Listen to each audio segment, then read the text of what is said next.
consistently good questions last night. Especially toward the end. Yeah. Okay, so you guys are all writers, as well as the other things you do. You've all acted in it as well, the movies that you're in. I haven't acted that much. But you were in it. You had to do something. I wasn't in this one, actually. What you have done couldn't really be considered. I would not consider myself an actor, no. You're all right, look around you.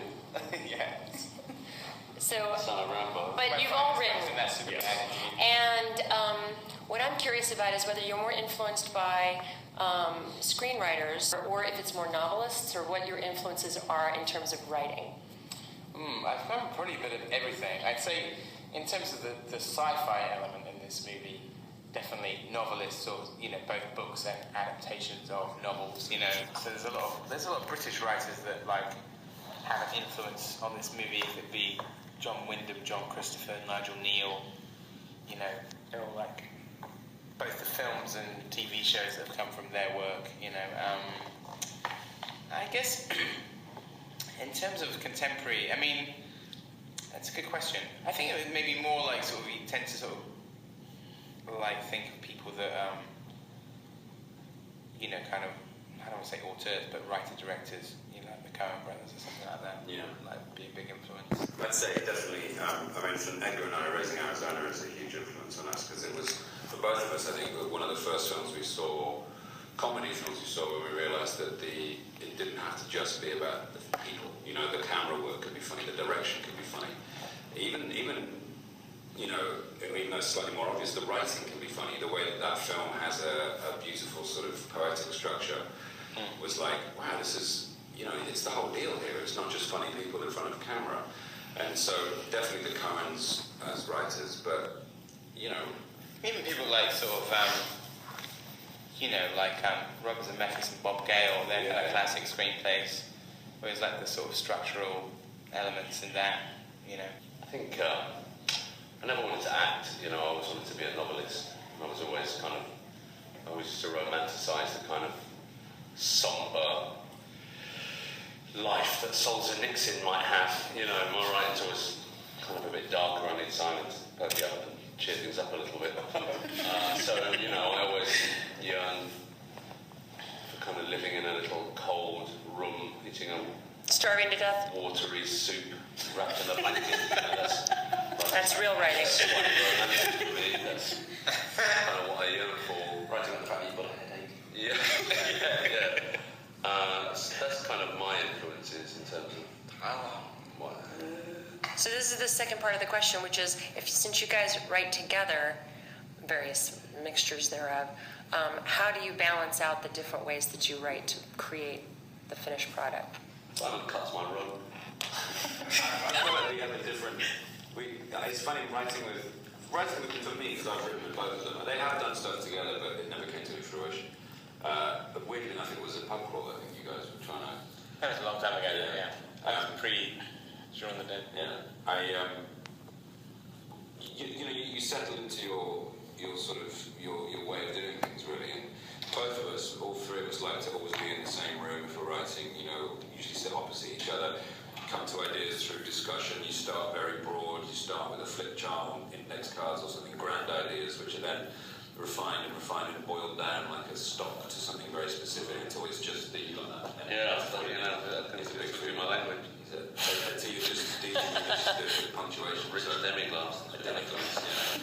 I think, I think sort of Shaun and World's End were more similar in the writing.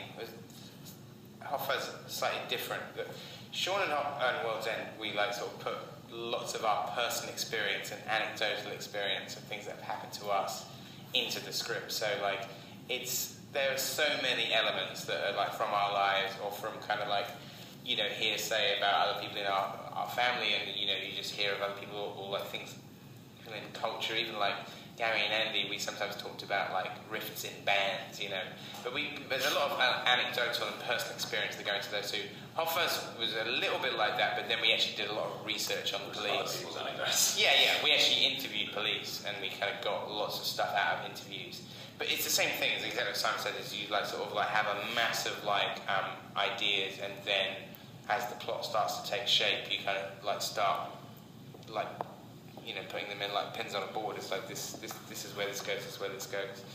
And on this one, it was like we had a very we knew exactly what the sort of story was and the structure, and then we would work out where kind of like different incidents happened, which characters would come in which pubs, where they would come back, at what point kind of like Gary's kind of plan changes, all these kind of things. So it was working out over 12 steps. We had like 12 bars, and we knew that we were going to have that number, and so once that story never really wavered, then it's all about kind of just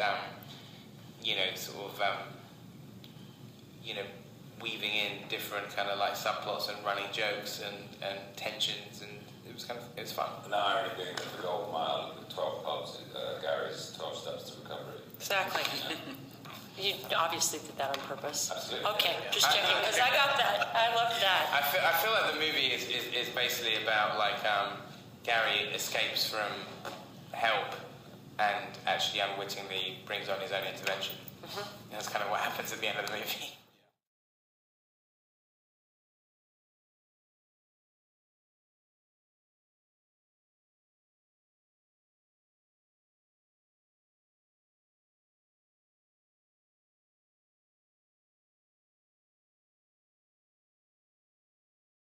Well, if you're going way, way back, I think I wanted to be an astronaut when I was very young. I don't think that's ever going to happen, although maybe like Virgin Galactic, like 250K, go up into space with Russell Brand and Susan St. James or something. I don't know, I think on the first flight booked, there's somebody, it's not Susan St. James, it's somebody else. Sarah Brightman's going, I think. Well, she did that single, I Fell in Love with a Starship Trooper, so she should get the ticket for free. They should waive her fee. I wanted to be a spaceman when I was a kid. I remember a thing I drew in my classroom of what you wanted to be when you grew up, and I drew a spaceman. And I'd like to say I didn't get to do it, but I'm an engineer on the motherfucking Starship Enterprise. Yeah, that's right. Also, Dan Doyle. You want to be interested? I don't know. I think probably I always fancied, being like a river sheriff, a water sheriff. Why river sheriff? Have that. Well, you're responsible for a stretch of river, and you just wander around, big waders on, and cutting weed, and just making sure the river's alright. So I have to pay you a toll every time I cross a river? No, you can come for free. Oh, thank you. But you know one of those some of the land, hovercrafts that they have in Gentle Ben? Like, what do they call it? On the Evergrande. Striking distance. Yeah. But no, I'm sorry, but a river sheriff isn't a cop. He actually takes care of that section. It's like a ranger. It's like a ranger for water. Yeah, thank you. Absolutely. Like an aqua ranger. Right.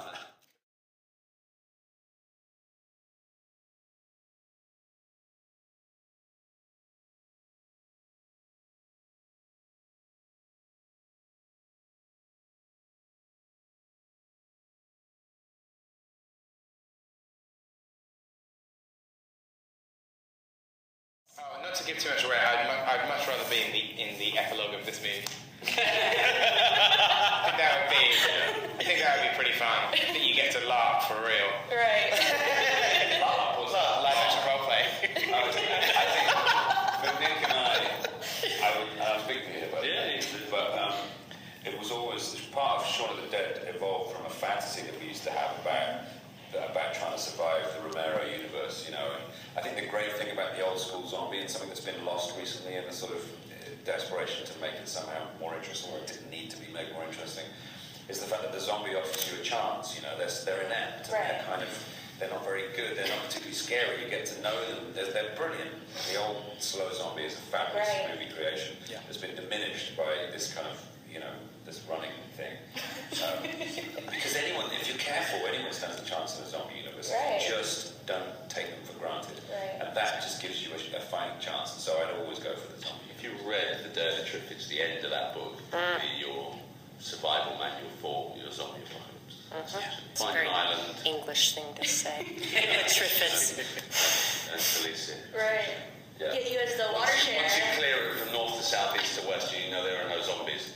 All you then have to do is worry about your perimeter. Right. You can essentially start Practical. Did you eat the Triffids? In theory. I don't know. Sure.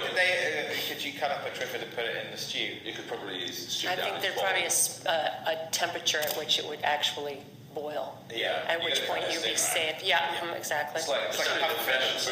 that's the only issue. If you cut, they dock the triplets in the beginning, but just by cutting the melon sacs out, the venom sacs, So I think once you got rid of that venom sac, you'd be fine. It's just a shame it just tastes a lot like broccoli. A bummer would like it. Deadly broccoli. So Can we waffle? Why don't we do 3 quick questions each? Not each. 1 quick question each, and then. well, I was going to bring up Sisters of Mercy, but instead, I know that costume is very looks like the lead singer. It's a way of life. Exactly. I was right there with you. Okay, so favorite movie. I would like to. Yeah. It's already been mentioned. Raising Arizona is my favorite movie. Oh, so Nice. give me another one. You got go back. All right, let's say Give me a pre-60, genre. pre-1960. For writing, pre-1960. Pre-1960 for writing. North by Northwest. 1957. Nice. Yeah. Okay, good. And Close Encounters for me. no, well, but okay, 1979, I think, isn't it? Yeah. But still. Although we went to Devil's Tower and we were at the hall and we asked them what was it like when the film was there, and they said, what? Did you do the little thingy? Like, Yeah. Zoltan Kadali.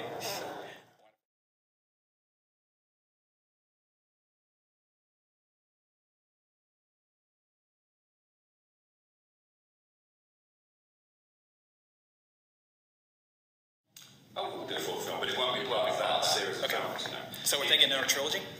Maybe, I don't know, we're free now to we're not constrained by the criteria we set ourselves for these 3 films, which is set in the UK, written just by me and Edgar, about loss of identity, this same sort of themes, the fact that there's that ice cream and all of the defence gag.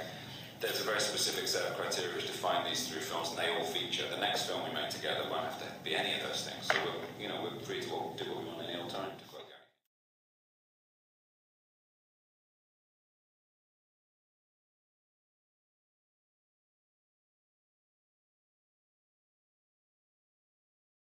I think what the movie's about sometimes is the dangers of nostalgia about you've got to look forward and not look back.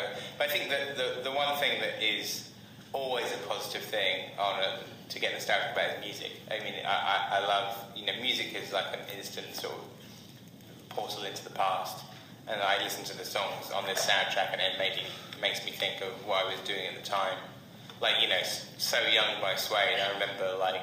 I remember being in a car journey listening to that with my friend and singing along with it. So it immediately kind of just snaps me back to moments. So I think music makes me very nostalgic. Nothing. I'm not a nostalgic person. Didn't you have a grifter or something? Yeah, but that was, He's doing it right now. On that bike, it was. I think I'm always fortunate that I'm quite impulsive, so. I'm not sitting at home now thinking, God, I wish I'd told that girl I loved her, or Right. because I kind of did, for better or for worse, and I regretted it then, and it's now. Also, nostalgia sounds like a medical term. It's like It is. Yeah, it does, yeah. And I think nostalgia is the condition of not living in the present, and it would mean that you're not happy. Right. So nostalgia is a good thing. I look back fondly on some things, but I'm glad I'm here now. Yeah. Do you know what I mean? So yes, looking back fondly. In terms of that bike, it's like, yeah, that bike was great then, but as a 15-year-old kid, if someone said, you can drive this car that does 200 miles, I'd say, yes, please. Okay. Well, thank you guys so much. I think that the way you constructed the look of your character looks like the lead singer. Absolutely. And also, He's thanked in the Oh, good. Well, and also I feel like, as you sort of alluded to, that breakup and damage that the band went through in the history and changing the names and all of that seems to me to be pretty influential to the storyline yeah, exactly. I almost wore my outfit, but then I thought I'd scare you guys. I actually wrote to Kenny God, who's their marketing guy there, so just to tell them how many people are. Andrew how many people have been asking about this because he was my hero when I was a kid. Oh yeah, I can't believe you didn't have him in there, honestly. We asked him. I would have thought he would have been. I really was expecting him to be at the end when you came in with the mask. We wanted him in there. They would have been the guy pulling the beer, giving you shit. We asked him, I promise you, but I think He's a little grumpy. I think he's also he's a bit an enigma. And did you used to watch him? Did you go see him a lot? Because he used to do this thing where he would get on, Yeah. I like, still have their leg up and sing. But I was 15 when they broke up, so I wasn't able to see him live. Oh,